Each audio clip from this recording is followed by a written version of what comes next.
ও god.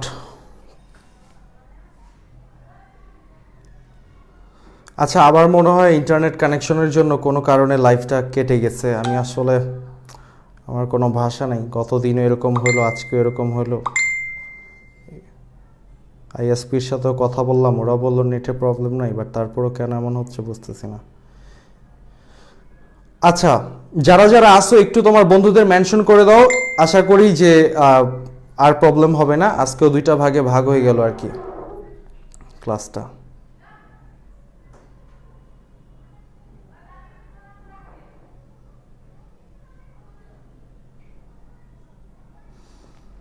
আচ্ছা, তো হাসমত জাহান এখন ক্লিয়ার। আচ্ছা, সাইয়েদা সিদ্দিকা না ভাই এখন ঠিক আছে। তো সব কিছু মিলে এখন মনে হচ্ছে দেখা যাচ্ছে, বাট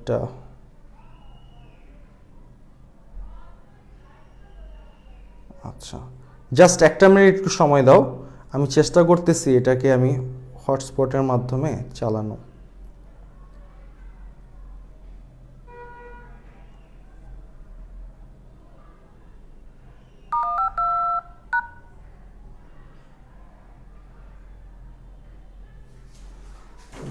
একটু খোলা রাখি।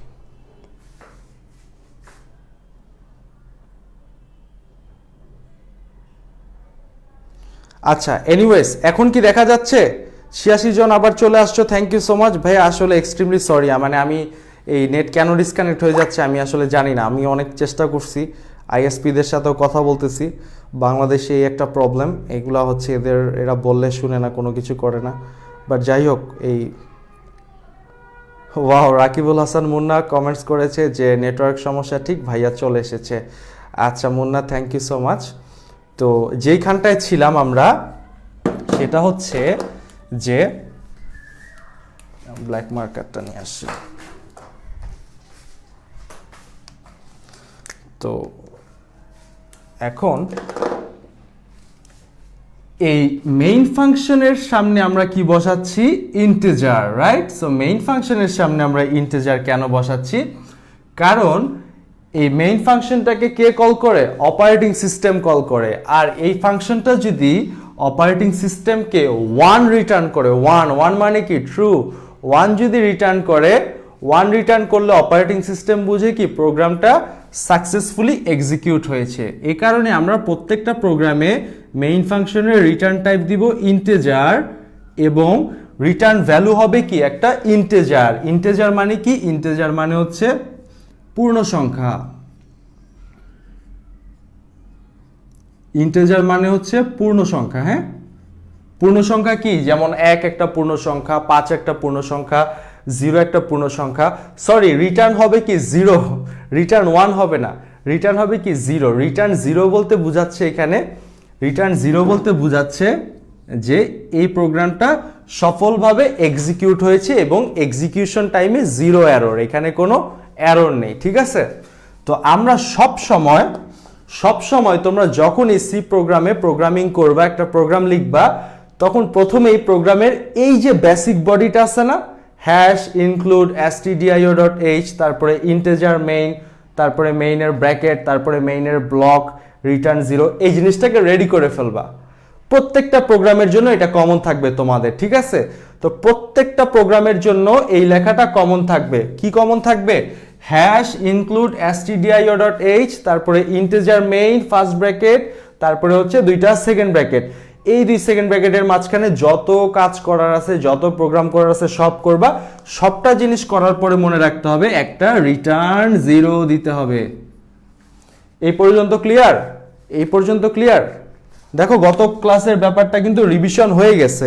এই পর্যন্ত ক্লিয়ার থাকলে একটু জানাও প্লিজ। লাইভ তো চলতেছে। আচ্ছা, এই পর্যন্ত ক্লিয়ার থাকলে একটু জানাও। হ্যাঁ,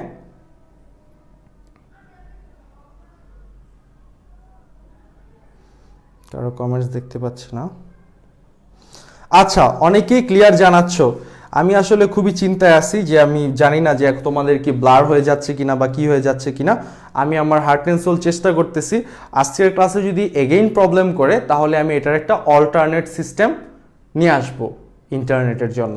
ঠিক ঠিক আছে, অল গুড। তাহলে এই পর্যন্ত ক্লিয়ার।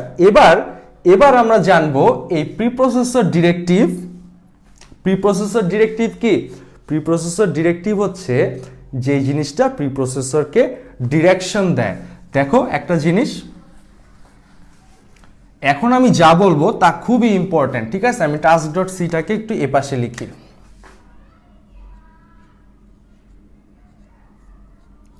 টাস্ক ডট সি, এই ফাইলটার মধ্যে মনে করো আমরা এই প্রোগ্রামটা লিখছি, যে প্রোগ্রামটা আমাদেরকে আউটপুট কনসোলে লিখবে হাই। তো এখন এই যে টাস্ক ডট সি, এই সোর্স কোডটাকে আমরা কিভাবে কম্পিউটার এক্সিকিউটেবল ফাইল বানাবো সেটাকে আমাদের জানতে হবে, রাইট? তো প্রথমে আমরা যখন টাস্ক ডট সিটাকে তৈরি করছি, টাস্ক ডট সিটাকে আমি ফোকাসে নিয়ে আসি। সো টাস্ক ডট সিটা আমার ফোকাস পয়েন্টে চলে আসছে। সো টাস্ক ডট সিটা প্রথমে কি হবে? আমরা জানি কি যে একটা সোর্স কোডকে ট্রান্সলেটরের মাধ্যমে অবজেক্ট কোডে পরিণত করতে হয়, আর আমাদের লক্ষ্যটা এখানে হচ্ছে টাস্ক ডট সিকে টাস্ক ডট ইএক্সিতে পরিণত করা। টাস্ক ডট ইএক্সি অর্থাৎ এক্সিকিউটেবল ফাইল। ইএক্সি মানে হচ্ছে কি, যেই ফাইলটা সরাসরি মেশিন কোডের মতো, যেটা সরাসরি মেশিন দ্বারা এক্সিকিউটেবল, ঠিক আছে? এটাকে বলবো কি একটা সফটওয়্যার। হ্যাঁ, তো এখন আমরা জাস্ট প্রসেসটা দেখব যে কিভাবে টাস্ক ডট সিটা কম্পাইল হয়। পুরা কম্পাইলেশন প্রসেসটা আমরা দেখব। এইটা দেখার পর থেকেই কিন্তু আমরা প্রোগ্রাম শুরু করে দিতে পারবো। তারপরে শুধু একটা ক্লাস হবে ভেরিয়েবলের, তারপরে প্রোগ্রাম করব, আর প্রোগ্রামের সেন্সটা যখন চলে আসবে তারপরে আমরা আবার কি কোথায় যাব, একটু পিছনে যাব, যেমন ফ্লো চার্ট, অ্যালগোরিদম, এগুলাতে যাব। তারপরে দেখবা যে এগুলো খুবই পানির মতো সহজ লাগতেছে। তারপরে যখন একটা দুইটা প্রশ্ন সলভ করব, খুব ভালো লাগবে। হ্যাঁ, তো এখন টাস্ক ডট সিটাকে আমাদের কি করতে হবে? কম্পাইল করতে হবে। তো এই যে আমি দাগটা দিলাম না, এই দাগটা দেওয়ার মানে রাইট সাইডে আমার কম্পাইলেশন প্রসেস শুরু হয়ে গেল। অর্থাৎ এই যে সোর্স কোডটাকে অবজেক্ট কোডে তৈরি করার প্রক্রিয়াটা শুরু হয়ে গেল। টাস্ক ডট সি থেকে রাইটে আগাচ্ছি। কিন্তু ব্যাপার হচ্ছে সি প্রোগ্রাম কোন ট্রান্সলেটর ব্যবহার করে? আমরা জানি কি, কম্পাইলার ব্যবহার করে। তাহলে প্রথমে আমরা কম্পাইলেশনটা স্টার্ট করছি। কম্পাইলেশন স্টার্ট করার ফলে কম্পাইল না হয়ে প্রথমে কি হবে? প্রথমে কম্পাইল হওয়ার আগে একটা প্রোগ্রাম রান হবে। এই প্রোগ্রামটা কি আমরা বলতেছি কি? প্রিপ্রসেসর। দেখো প্রত্যেকটা জিনিস ক্লিয়ার হবে।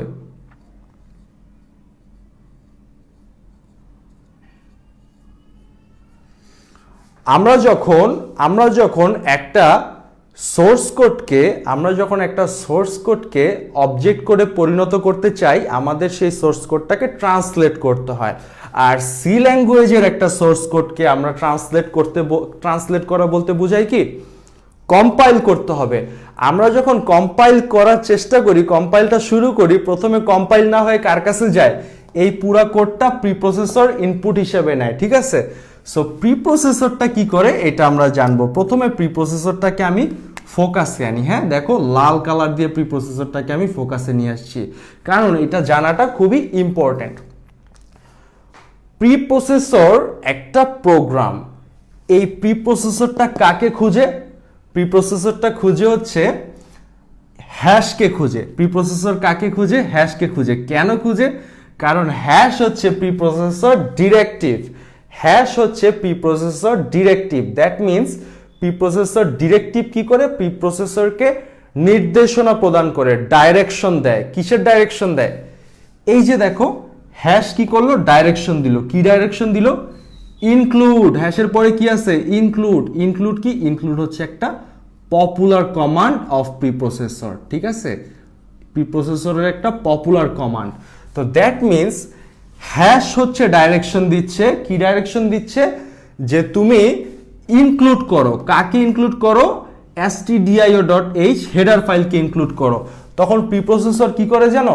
এই যে পুরো লাইনটা আমরা লিখলাম না প্রথমে, এই যে পুরো লাইনটা হেডার ফাইল অ্যাড করতে যে পুরো লাইনটা লিখলাম, এখানে একটা হেডার ফাইল অ্যাড করছি। যদি মাল্টিপল লাইন থাকতো, অর্থাৎ যদি মাল্টিপল হ্যাশ থাকতো, যতগুলা লাইন হ্যাশ দিয়ে স্টার্ট হয়েছে প্রত্যেকটা লাইনকে এখান থেকে সরায় দিত। এই লাইনগুলাকে হ্যাশ দিয়ে যতগুলা লাইন হয়েছে, আমি আবারও বলি, হ্যাশ দিয়ে যতগুলা লাইন হয়েছে, এই যে হ্যাশ দিয়ে যে লাইন, হ্যাশটাকে সে কি করবে, সরাই দিবে, যে ক্রস চিহ্ন দিলাম। হ্যাশ দিয়ে যতগুলা লাইন থাকবে প্রত্যেকটা লাইনকে প্রিপ্রসেসর প্রোগ্রাম কি সরাই দিবে এবং ওই লাইনটাকে এক্সচেঞ্জ করে সে কিছু কোড নিয়ে আসবে। যেমন এই সি লাইব্রেরিতে কি আছে, হেডার ফাইল আছে, তো এই হেডার ফাইলটার জন্য কিছু কোড কি নিয়ে আসবে এবং এই প্রিপ্রসেসর এই কাজটা করে থাকবে। তাহলে প্রিপ্রসেসর ডিরেক্টিভ প্রিপ্রসেসরকে নির্দেশ দিবে ইনক্লুড করো stdio.h, আর প্রিপ্রসেসর কি করবে, এই পুরো লাইনটাকে ফেলে দিয়ে, উপরের পুরো লাইনটাকে ফেলে দিয়ে সে কিছু কোড এখানে নিয়ে আসবে, এই যে এই ইন্টিজার মেইনের উপরে কিছু অরিজিনাল সি কোড নিয়ে আসবে, ঠিক আছে। তো তখন আমরা কি পাবো, এখান থেকে আমরা পাবো কি, এখান থেকে আমরা পাবো পিওর খাঁটি, পিওর মানে কি খাঁটি, পিওর সি কোড, ঠিক আছে, পিওর সি একটা কোড আমরা পাবো এখান থেকে। হ্যাঁ, তো এটাকে আমি গোল করে ফোকাসে নিয়ে আসি। এই পিওর সি কোডটার মধ্যে কোনো হ্যাশ থাকবে না। ক্লিয়ার? ব্যাপারটা কি ক্লিয়ার? এই পিওর সি কোডটার মধ্যে কোনো প্রকার হ্যাশ কিন্তু থাকবে না। তারপরে কি হবে, তারপরে এই পিওর সি কোডটাকে কম্পাইল করা হবে। এই যে তোমাদের কম্পাইলার চলে আসছে। তো ব্যাপারটা হচ্ছে আমরা task.c কে যখন কম্পাইলেশন শুরু করব, আমরা যখন কম্পাইল স্টার্ট করব, তখন কম্পাইল হবে না, তখন প্রথমে ওই কম্পাইলেশন প্রসেসের মধ্যে প্রথমে প্রিপ্রসেসর এই task.c টাকে ইনপুট হিসেবে নিবে, ইনপুট হিসেবে নিয়ে এই যে হ্যাশগুলাকে সরাই দিয়ে অন্য একটা কোড নিয়ে আসবে। এই যে লাইব্রেরি থেকে হেডার ফাইল, এই যে হেডার ফাইলের জন্য যে কোড আছে এই কোডগুলা নিয়ে আসবে। এই কোডগুলা নিয়ে আসার পরে একটা পিওর সি কোড তৈরি হবে। হ্যাশ থাকলে এটাকে পিওর সি কোড বলা যাবে না, ঠিক আছে। তারপরের প্রসেসে যেটা হবে, এই পিওর সি কোডটাকে আমরা কি করব, পিওর সি কোডটাকে আমরা করব কম্পাইল। এই যে আমাদের ট্রান্সলেটর প্রোগ্রাম কম্পাইল চলে আসছে, পিওর সি কোডটাকে আমরা করলাম কি কম্পাইল। পিওর সি কোডটাকে যদি আমরা কম্পাইল করি, এখানে যদি এটাকে যদি আমরা কম্পাইল করি, এইটাকে যদি আমরা কম্পাইল করি, অনুবাদ করি, তাহলেই তো আমরা একটা অবজেক্ট কোড পাই, তাই না? একটা এই ট্রান্সলেটরের সংজ্ঞা কি, যেই প্রোগ্রাম কি উৎস প্রোগ্রামকে বস্তু প্রোগ্রামে রূপান্তর করে, অর্থাৎ যেটা কি সোর্স কোডকে অবজেক্ট কোডে রূপান্তর করে, সেটাই কি অনুবাদক প্রোগ্রাম। আর কম্পাইলার হচ্ছে একটা অনুবাদক প্রোগ্রাম যেটা কম্পাইল করবে, ঠিক আছে। তো এই কম্পাইলটা, এই যদি মানে সত্যি কথা যদি তোমাদেরকে বলতে চাই, এখানে প্রসেসটা আর একটু বড়। প্রথমে কম্পাইলার কম্পাইল করে এটাকে অ্যাসেম্বলি কোডে বানায়, অ্যাসেম্বলি কোডটা আবার এই অ্যাসেম্বলার দ্বারা এই অ্যাসেম্বল হয়ে অবজেক্ট কোডে পরিণত হয়। বাট ওইটা আমরা জানবো না, আমাদের বই অনুযায়ী যেহেতু কি সি প্রোগ্রাম কম্পাইলার ব্যবহার করে, আমরা এতটুকুই জানবো যে প্রিপ্রসেসর হ্যাশটাকে ফেলে দেয়, হ্যাশ দেওয়া সব কমান্ডগুলোকে ফেলে দেয়, তারপরে পিওর সি ল্যাঙ্গুয়েজ তৈরি হয়, তারপরে কম্পাইল হয়। কম্পাইল হওয়ার পরে এটা তৈরি হয় কি, দেখো এই জায়গাটায় হচ্ছে সবচেয়ে তৃপ্তিটা কেমন, এই task.c-টা হয়ে গেল কি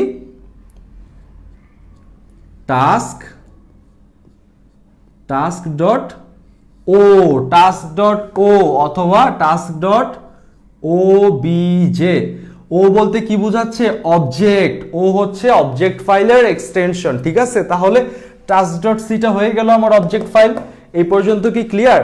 তাহলে প্রথমে কি করে, প্রিপ্রসেসর ইনপুট হিসেবে নেয় সোর্স কোডটাকে, তো সমস্ত হ্যাশযুক্ত যতগুলো কমান্ড আছে সবগুলোকে সরিয়ে একটা পিওর সি ল্যাঙ্গুয়েজ তৈরি করে, তারপরে এই পিওর সি প্রোগ্রামটা কি হয়, কম্পাইল হয়। কম্পাইলিং প্রসেস শেষ হওয়ার পরে এখান থেকে আমরা task.c থেকে task.o, অর্থাৎ ও হচ্ছে কি, ও হচ্ছে অবজেক্ট ফাইলের এক্সটেনশন, ঠিক আছে। এটা কি এক্সটেনশন অফ অবজেক্ট ফাইল, তাইলে কি আমরা পাইছি এক্সটেনশন অফ অবজেক্ট ফাইল।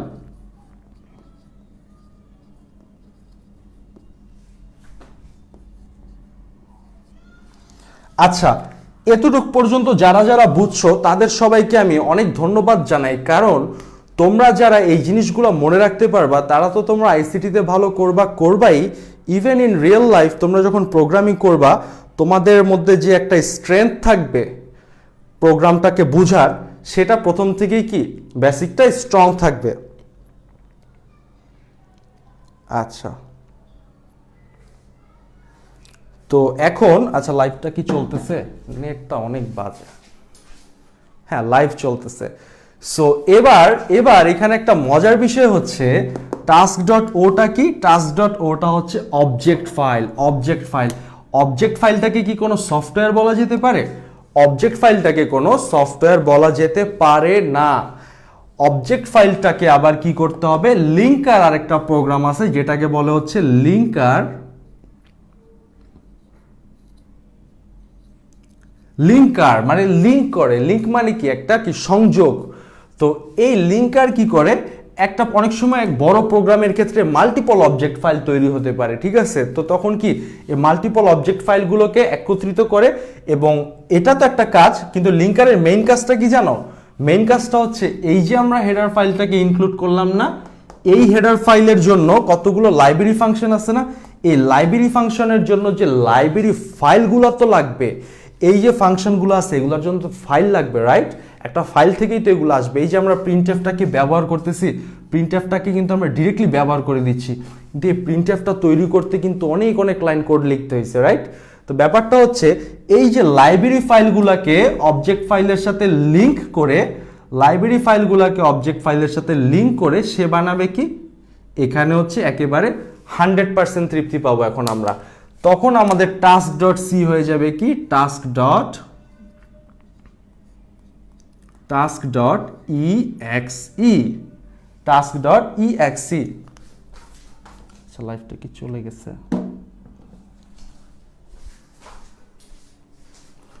আচ্ছা, লাইভটা কি চলতেছে? একটু কমেন্টস করো তো কেউ। আচ্ছা, এই ফোন থেকে খুঁজে পাচ্ছি না, দেখতেছি। লাইভ চলতেছে। আচ্ছা, এই পর্যন্ত কারা কারা বুঝতেছো, এই পর্যন্ত কারা কারা বুঝছো একটু বলো তো। এইটা যারা যারা বুঝতে পারবা, যাদের যাদের এই জিনিসগুলো ভালো লাগবে, তাদের কিন্তু সামনে অনেক বেশি সহজ লাগবে। আর যাদের এই জিনিসগুলো প্রপারলি ভালো লাগবে না, তাদেরও সামনে ক্লিয়ার হয়ে যাবে। মানে সিস্টেমটাই এরকম, বুঝতে পারছো? আচ্ছা, নূরে শান্তি বলছে ভাইয়া শেষেরটা বুঝতে পারি নাই, তার মানে লিঙ্কারের কথাটা তুমি বুঝতে পারো নাই। যেমন কম্পাইল হওয়ার পর তো আমরা অবজেক্ট ফাইল পেয়েই গেলাম, টাস্ক ডট সি থেকে একটা নতুন অবজেক্ট ফাইল তৈরি হলো। এই অবজেক্ট ফাইলটা কিন্তু একটা সফটওয়্যার না। Object file contains compiled object code, তার মানে অবজেক্ট ফাইল কি কি ধারণ করে, কম্পাইল হওয়া অবজেক্ট কোড ধারণ করে। তো যেহেতু ট্রান্সলেটরের পরেই কি একটা অবজেক্ট কোড তৈরি হয়, ওই অবজেক্ট কোডটাই কন্টেইন করে কে, এই অবজেক্ট ফাইল। কিন্তু অবজেক্ট ফাইলটা তো সরাসরি কোনো সফটওয়্যার না, রাইট? তো এটাকে যদি সফটওয়্যারের মতো চালাতে হয়, অ্যাপ্লিকেশনের মতো চালাতে হয়, এটাকে কি এই ধরনের একটা ফাইল হইতে হবে না? Dot exe file, dot exe ফাইলটা কি, ডট ইএক্সি ফাইলটা হচ্ছে সরাসরি তুমি কম্পিউটারে চালাতে পারবা, রান করতে পারবা। সো ডট ইএক্সি ফাইলটা রান করার জন্য আমাদের প্রয়োজন হয় লিঙ্কার। তো লিঙ্কার প্রোগ্রামটা কি করে, এই অবজেক্ট ফাইলটার সাথে এই যে তুমি প্রথমে হেডার ফাইল ইনক্লুড করছো, হেডার ফাইলের জন্য যে কতগুলো অন্য কোড আসছে, তো ওই কোডগুলোর সাথে কি এই যে লাইব্রেরি ফাইলগুলো যে আছে না, এই স্ট্যান্ডার্ড লাইব্রেরি থেকে কিছু লাইব্রেরি ফাইলস, মানে এই যে প্রিন্টএফ একটা লাইব্রেরি ফাংশন, এই ফাংশনগুলোর জন্য তো ফাইল আছে, লাইব্রেরিগুলোকে ব্যবহার করার জন্য তো ফাইলগুলো লাগবে না, সেই ফাইলগুলোকে অবজেক্টের সাথে জোড়া দেয়। ঠিক আছে, আমি লিখি প্লাস। আচ্ছা, লিঙ্কারে যাওয়ার পরে আমি এটাকে একটু সুন্দরভাবে লিখি, একটু সুন্দরভাবে লেখার চেষ্টা করি। সো এখান থেকে কি হয়, প্রথমে এখান থেকে যায় কোথায়, এই যে লিঙ্কার প্রোগ্রাম কি করে, লিঙ্কার প্রোগ্রাম এখানে আসে, লিঙ্কার প্রোগ্রামের কাছে অবজেক্ট ফাইলটা যাওয়ার পরে সে যোগ করে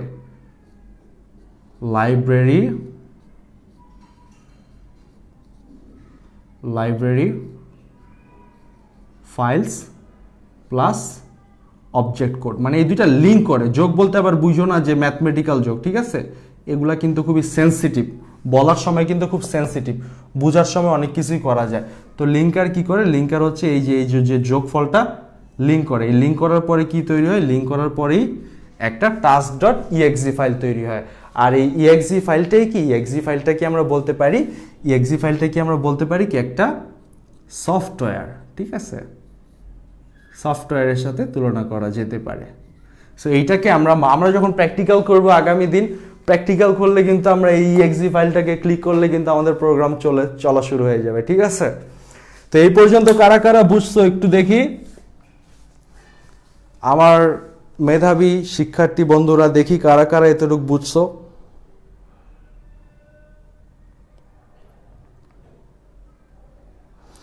এতটুক যদি তোমরা বুঝতে পারো তার মানে বোঝা যাবে যে নেক্সট ক্লাস থেকে আমাদের প্রোগ্রাম আমরা নিজেরা তৈরি করব, ঠিক আছে? কোনো একটা পার্টিকুলার প্রোগ্রাম দেখে এটাকে পড়তে হবে না, আমরা শুধু জানবো অ্যালগোরিদম আর আমরা প্রোগ্রাম করে ফেলবো।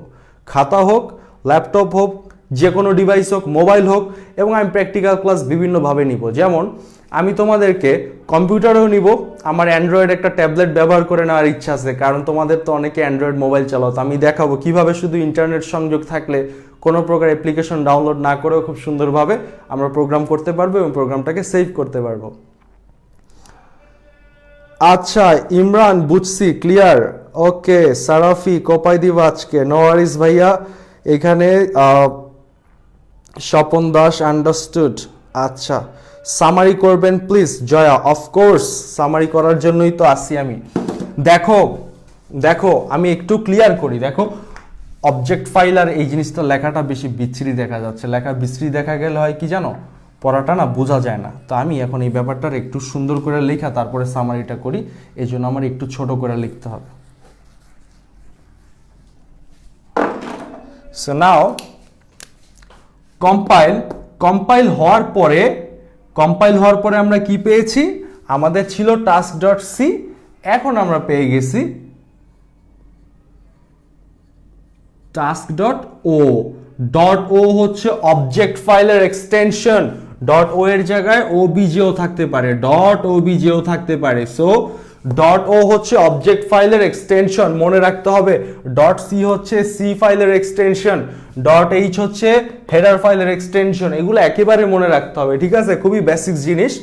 তো আমাদের যে ব্যাপারটা এখানে হলো যে আমাদের কম্পাইল হওয়ার পরে আমাদের এই task.c ফাইলটা একটা অবজেক্ট ফাইলে তৈরি হলো, ঠিক আছে? এটা থেকে আমরা একটা নতুন অবজেক্ট ফাইল পাইলাম। তো এই ফাইলটা এখন যাবে কার কাছে? এই ফাইলটা এখন যাবে লিঙ্কারের কাছে। লিঙ্কারটা কি? লিঙ্কার হচ্ছে একটা প্রোগ্রাম যেটা লিঙ্ক করে। লিঙ্ক মানে কি? সংযোগ। তোমার সাথে আমার একটা লিঙ্ক আছে মানে কি? একটা যোগাযোগ আছে। তো লিঙ্কারের কাজ হচ্ছে লিঙ্ক করা। সে কি করবে? এই যে অবজেক্ট ফাইলটা, এই অবজেক্ট ফাইলটার সাথে এই যে সি লাইব্রেরি আছে না, সি এর লাইব্রেরি ফাইলগুলোকে অ্যাড করবে, লিঙ্ক করবে। সো লিঙ্ক করার ফলে কি হবে? লিঙ্ক করার ফলে এই task.o ফাইলটা কি হয়ে যাবে? এখানে লিঙ্কার যুক্ত করবে। কাকে যুক্ত করবে? অবজেক্ট ফাইলের সাথে। অবজেক্ট ফাইল বলতে বুঝাচ্ছি task.o। অবজেক্ট ফাইলের সাথে কাকে যোগ করবে? Library files. So lib files লিখে দিই, তাহলে জায়গা কম লাগবে। লাইব্রেরি ফাইলসগুলোকে যুক্ত করবে এবং এই যোগের সমন্বয়ে তৈরি হবে task.exe। .exe কি? এক্সিকিউটেবল ফাইলের এক্সটেনশন। এবং যে ফাইলটা .exe থাকবে সেটাকে আমরা কি বলতে পারি? এই ফাইলটাকে আমরা কি বলতে পারি? এই ফাইলটাকে আমরা বলতে পারি সফটওয়্যার। আমি আরেকবার সামারি করতেছি, খুবই মনোযোগ দিয়ে দেখো, এভাবে কিন্তু বইয়ে থাকবে না, বা এই জিনিসগুলো কিন্তু পরবর্তীতে বোঝা টাফ হবে। সো প্রথমে আমি কি করলাম? সি ল্যাঙ্গুয়েজ সম্পর্কে জানলাম। সি ল্যাঙ্গুয়েজ সম্পর্কে কি জানলাম? সি ল্যাঙ্গুয়েজ একটা স্ট্যান্ডার্ড লাইব্রেরি আছে। আর এই লাইব্রেরিটা কি? লাইব্রেরির মধ্যে অনেক ধন সম্পদ আছে। কি টাইপের ধন সম্পদ আছে? হেডার ফাইল আছে। হেডার ফাইল কি? হেডার ফাইল হচ্ছে ইন্ডেক্সের মতো, ঠিক আছে? একটা ইন্ডেক্স মানে একটা সূচিপত্রে, একটা পেজের মধ্যে কি একটা সূচিপত্র দিয়ে একটা অধ্যায় খুঁজে পাই, ওই অধ্যায়ের মধ্যে কি অনেক ধরনের টপিক পাই না? তো হেডার ফাইলটা হচ্ছে একটা ইন্ডেক্সের মতো। এই হেডার ফাইলের মধ্যে আবার এক একটা হেডার ফাইলের মধ্যে আবার এক এক ধরনের লাইব্রেরি ফাংশন আছে। যেমনটা আমরা এখানে দেখছিলাম stdio.h একটা হেডার ফাইল, এটার আন্ডার একটা লাইব্রেরি ফাংশন আছে, সেটা হচ্ছে কি? printf। তো এখন কথা হচ্ছে এই task.c-টার মধ্যে আমরা এই প্রোগ্রামটা লিখলাম।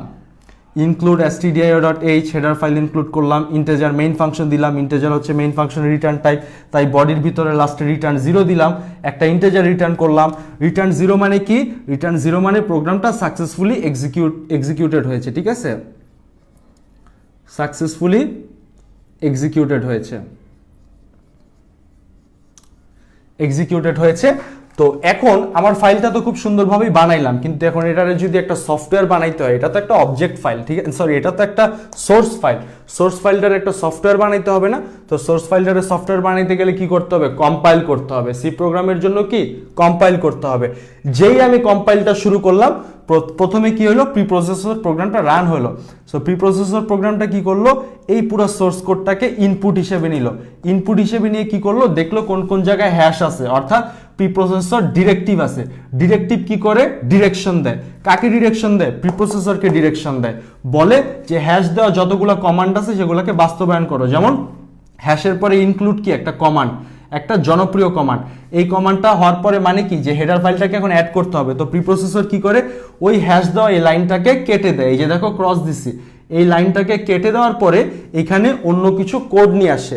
সো অন্য কিছু কোড নিয়ে আসার ফলে কি হয়, এটা একটা পিওর সি কোডে তৈরি হয়। ঠিক আছে, এটা কি একটা পিওর সি কোড, এটার মধ্যে কোনো হ্যাশ ট্যাশ নাই।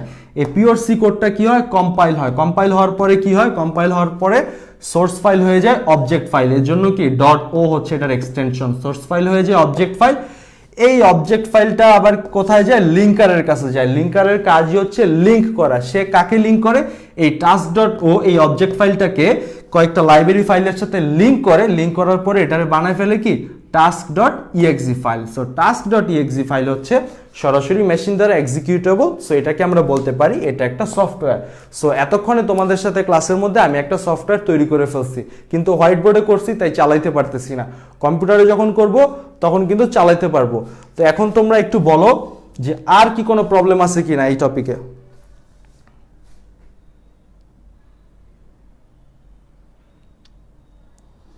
আচ্ছা, জান্নাতুল ফেরদৌস জয়া বলেছে ক্লিয়ার। ওকে মাকসুদ, আমেজিং ক্লাস। ক্লাস কখনো আমেজিং হয় না, আমেজিং হয় ক্লাসের শিক্ষার্থী বন্ধুরা। ঠিক আছে, তো তোমাদের কাছে যদি ভালো লাগে, তোমরা যদি পড়া পারো, এই ক্লাসের লেভেল কোথায় যাবে এটা তো তোমরাই দেখবা, তাই না?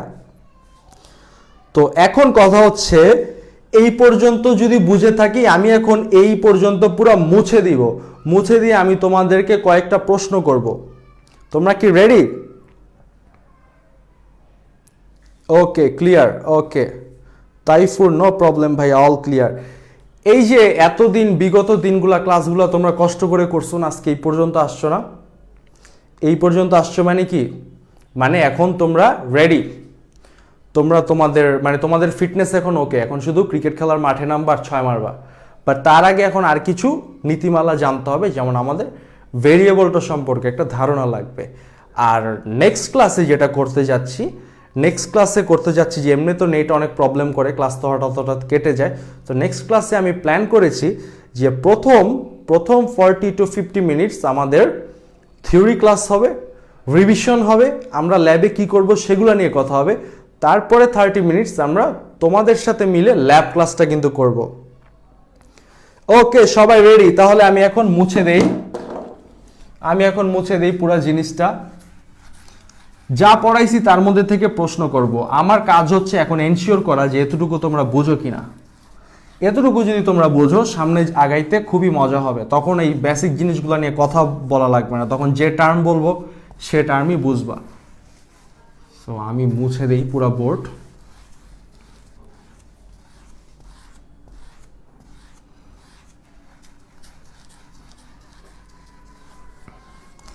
আমি একটা প্রশ্ন করব প্রথমে আমি একটা প্রশ্ন করব।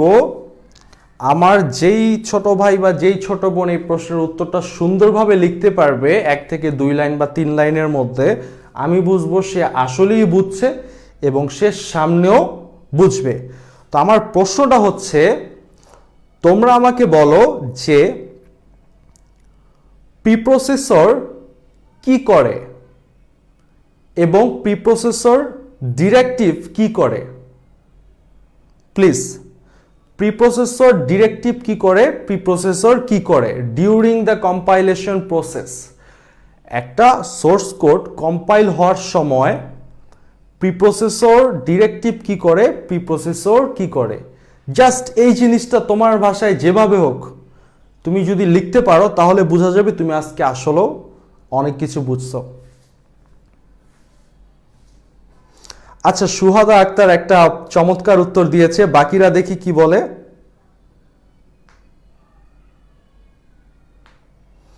লেখো লেখো লেখো, দেখো ভুল হবে বাট তোমাকে একটা অ্যান্সার করতে হবে, তো পারফর্ম করাটাই তো হচ্ছে মেইন ব্যাপার।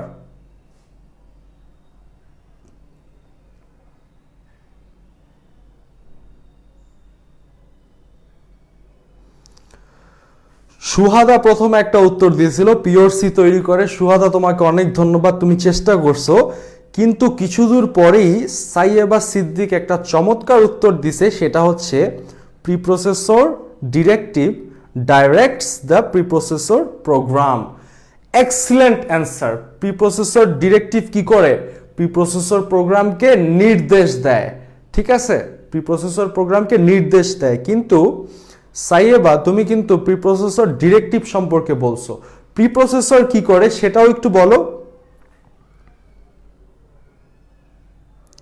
শাহাদাত হোসেন, শাহাদাত হোসেন খুবই সুন্দর, প্রিপ্রসেসর প্রোগ্রামের সকল হ্যাশ বাদ দিয়ে পিওর সি ক্রিয়েট করে। শাহাদাত হোসেন তোমাকে অনেক ধন্যবাদ, এমডি শাহাদাত হোসেন। আমি তোমার এটাতে একটা লাইক দিতে পারতেছি না কেন?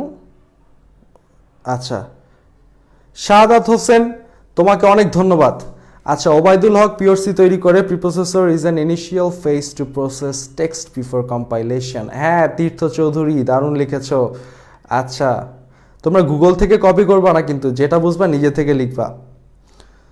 সো অনেক ধন্যবাদ, তোমরা এই পর্যায়ে পাস করে ফেলছো। এবার আমাকে একটু সেকেন্ড প্রশ্ন, সেটা হচ্ছে আমি একটা সি প্রোগ্রাম তৈরি করতেছি। সাপোজ হ্যাশ ইনক্লুড, এখানে আমি লিখতেছি হচ্ছে stdio.h। এই জিনিসটা আমি লিখলাম। এই জিনিসটা লেখার পরে আমি লিখতেছি কি ভয়েড। গত ক্লাস যারা পড়ছো তারা 100% এই প্রশ্নটা অ্যান্সার করতে পারবা। ভয়েড মেইন, তারপরে এখানে আমি লিখছি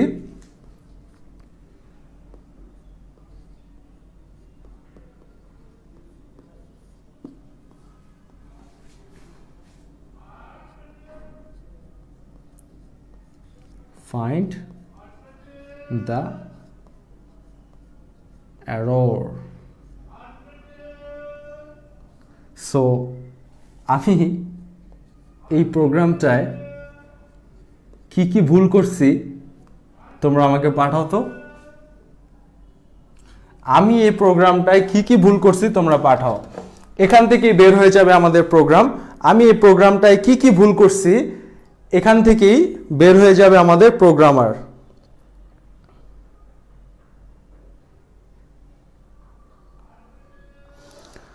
আরিফ হোসেন অসংখ্য ধন্যবাদ। আরো ভুল বাইর করো। ভুল কি একটা? আচ্ছা, বাকিরা দেখি কি বলে। মোনাজির রিটার্ন 0 হবে না। চমৎকার চমৎকার।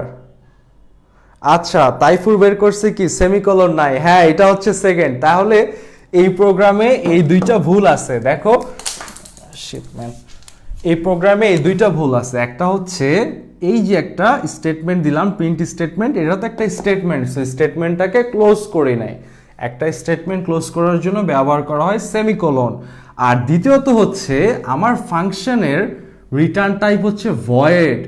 ভয়েড মানে হচ্ছে ফাঁকা শূন্য, ভয়েড মানে হচ্ছে কিছু নাই।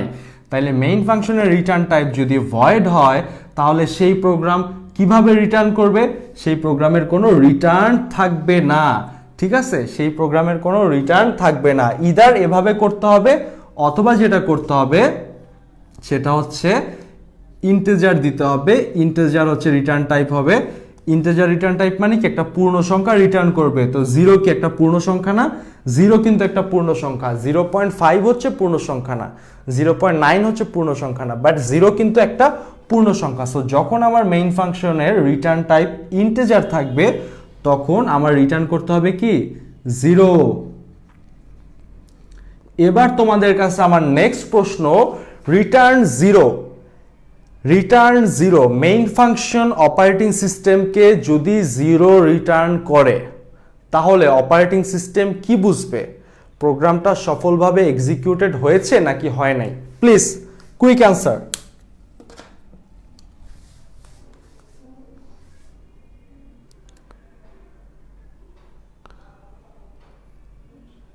আচ্ছা, মারুফা বলতেছে প্রোগ্রাম কারেক্ট, রাজু বলতেছে হয়েছে, তীর্থ বলতেছে বাগ আছে, কেউ বলতেছে সাকসেসফুল হয়েছে। বাট সাকসেসফুল হওয়ার আগে আরেকটা ওয়ার্ড বলছিলাম না আমি, আরেকটা ওয়ার্ড বলছিলাম সাকসেসফুল হওয়ার আগে, ঠিক আছে বুঝলাম সাকসেসফুল হয়েছে, কি সাকসেসফুল হয়েছে, এই যে সাবিকুন নিশু সঠিক উত্তর দিয়েছে। সাবিকুন নিশুকে আমি একটা লাইক দিয়ে দিই। সাবিকুন নিশু লিখছে যে সাকসেসফুলি এক্সিকিউটেড, দ্যাট মিনস এই যে প্রোগ্রামটা, আমি যে প্রোগ্রামটা লিখলাম এই প্রোগ্রামটাকে যদি আমি রান করি, প্রোগ্রামটা যদি এক্সিকিউশন হয়, অপারেটিং সিস্টেম এই রিটার্ন জিরোটাকে দেখে বুঝবে যেহেতু এই ফাংশনটা অপারেটিং সিস্টেমকে রিটার্ন জিরো রিটার্ন করবে, তার মানে অপারেটিং সিস্টেম বুঝবে কি এটার ফিডব্যাক ভালো, প্রোগ্রামটা সফলভাবে এক্সিকিউট হয়েছে। ঠিক আছে, ওকে। রুহুল আমিন বলতেছে প্রোগ্রাম সাকসেসফুল না ভাইয়া, বলতে হবে এক্সিকিউটেড সাকসেসফুলি। এক্সিকিউশন মানে কি বাস্তবায়িত, ঠিক আছে প্রোগ্রামটা, তো কম্পিউটারের ভাষায় তো আসলে বাংলা বলা যায় না, তো এক্সিকিউশন মানে প্রোগ্রামটা সফলভাবে আর কি মানে এটার কার্য সম্পাদন হয়েছে। বোঝা গেছে ব্যাপারটা? ইতি চাকি আমার কমেন্ট কি ভাইয়া দেখেন? আপু দেখি তো তোমার কমেন্ট তো আমি অনেক দেখি। আচ্ছা, মাহাদি হাসান সুন্দর উত্তর। আচ্ছা, আরিফ হোসেন রাফি বলছে অসফল হলে কি 1 হতো না।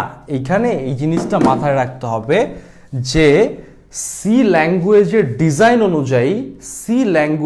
ডিজাইন অনুযায়ী শূন্য ব্যতীত, জিরো ব্যতীত, except zero, anything you return, that means এটা অপারেটিং সিস্টেম কি বুঝবে যে প্রোগ্রামটা সাকসেসফুলি এক্সিকিউটেড হয়নি। 1 দাও, 100 দাও, যা খুশি তাই দাও, অপারেটিং সিস্টেম বুঝবে কি প্রোগ্রামটা সাকসেসফুলি এক্সিকিউটেড হয় নাই। দ্যাট মিনস মনে করো তুমি দারাজ থেকে একটা প্রোডাক্ট কিনলা, এখন দারাজে তুমি রিটার্ন কি দিলা, ইদার তুমি মানে তোমার দুইটা অপশন আছে, একটা হচ্ছে যে প্রোডাক্টটি ভালো হয়েছে, আর বাকি সব অপশন কি প্রোডাক্টটি ভালো হয়নি। সো দ্যাট মিনস জিরো ছাড়া অন্য যেটাই দিবা তার মানে কি এই প্রোগ্রামটা সাকসেসফুলি এক্সিকিউটেড হয় নাই। সো প্রোগ্রামের ভিতরে সব জিনিস যদি ঠিকও থাকে, অপারেটিং সিস্টেম বুঝবে কি প্রোগ্রামটার মধ্যে এক্সিকিউশনে কোনো একটা সমস্যা হয়েছে, এই জন্য রিটার্ন জিরো সে আমাকে দেয় নাই। ঠিক আছে, বোঝা গেছে ব্যাপারটা?